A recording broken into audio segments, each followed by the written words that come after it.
बार हमारा record revenue मार्च के महीने में आया है। पिछले 6 महीने से हम 1 लाख करोड़ से ज़्यादा कर रहे हैं।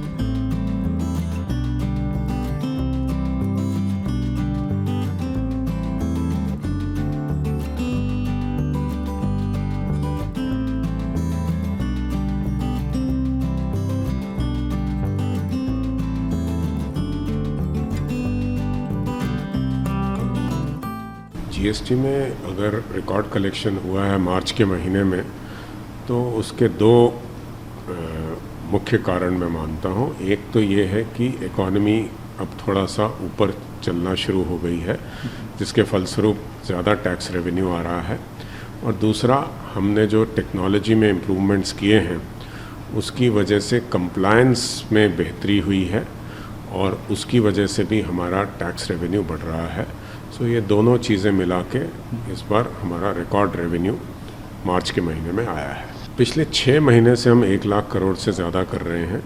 पहले जब 1 लाख करोड़ से ऊपर होता था तो हमारे यहाँ सेलिब्रेशन या इस तरह का वो समझते थे, लेकिन अब ये पिछले 6 महीने से ऐसे चल रहा है। तो मुझे लगता है जो हमने इसमें सुधार किए हैं उसकी वजह से अब हमारा ये बेस सेटअप हो गया है, और हम आगे भी उम्मीद करते हैं कि इसी तरह से रेवेन्यू का फिगर आता रहेगा। वर्ल्ड बैंक ने बोला है कि 7.5 से लेके लगभग 12% शायद इसके बीच में रह सकता है।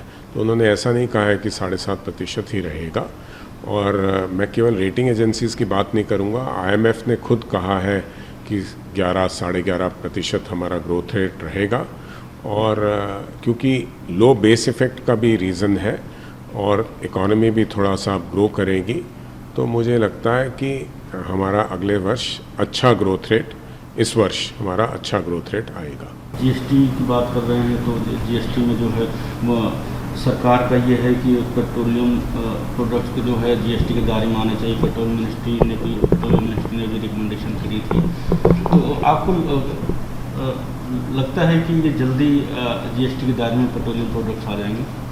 वित्त मंत्री जी ने भी इस पर कुछ बयान दिया है, तो मैं ये कहूँगा कि हमारा वही विचार है, क्योंकि इसमें काफ़ी कॉम्प्लिकेशंस हैं। स्टेट का इंटरेस्ट है, सेंटर का इंटरेस्ट है, तो इसमें जब तक दोनों पार्टीज़ इकट्ठे नहीं आएंगे हम और इन सारे इश्यूज़ का समाधान नहीं कर लेते हैं, तब तक इसको जीएसटी में इमीडिएटली लाना संभव नहीं होगा। तो ये कुछ समय लेगा, लेकिन मुझे उम्मीद है कि जैसे जैसे इकॉनमी में ग्रोथ आएगी, इम्प्रूवमेंट आएगी और रेवेन्यूज़ का ग्रोथ होगा, तो इस विषय को भी शायद सॉर्ट आउट कर लिया जाएगा।